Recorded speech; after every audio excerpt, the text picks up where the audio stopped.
Healthy lifestyle muna tayo para tanggal yung mga karamdaman. Ayun.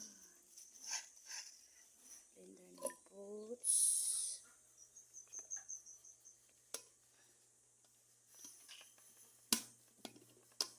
Wala akong pre-practices lang na.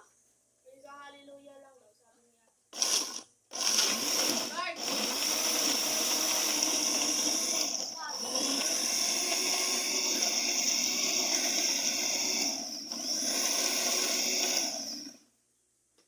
Pipino, pears, at saka apple. Cleansing ng katawan. Basta cleansing ng katawan to. Ayan. Ay! Pag may karamdaman na talaga, hanap na talaga tayo ng healthy na pagkain.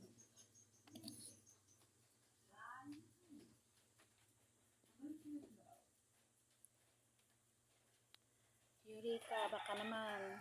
Eureka yung gamit ko. Baka naman, Eureka. Sponsor mo na kami. Ay, so.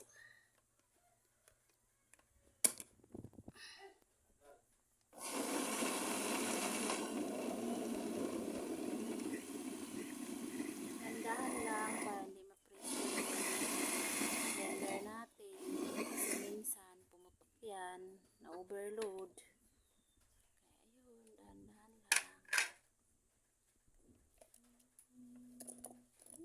May nagawin pa. Kahit na, hindi pa nag 1 minute.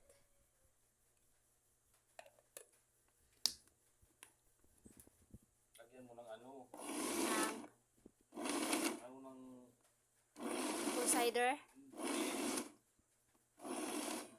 Ito? olive oil. Olive oil tsaka ano? Sa akin na. Honey? Kailangan pala daw olive oil at saka honey.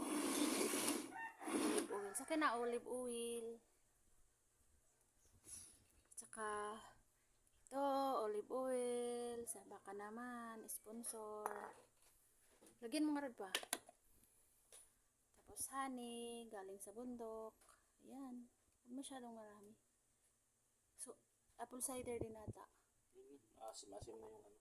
Oh, ito pa. Hindi ko ma-open.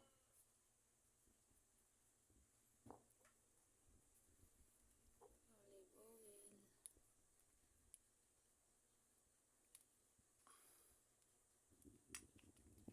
Honey na yan. Honey my love so sweet. Hindi mo diinan. Di mo kasi ididiin. Pan ganunin mo ba ang pagtakop man yung diin?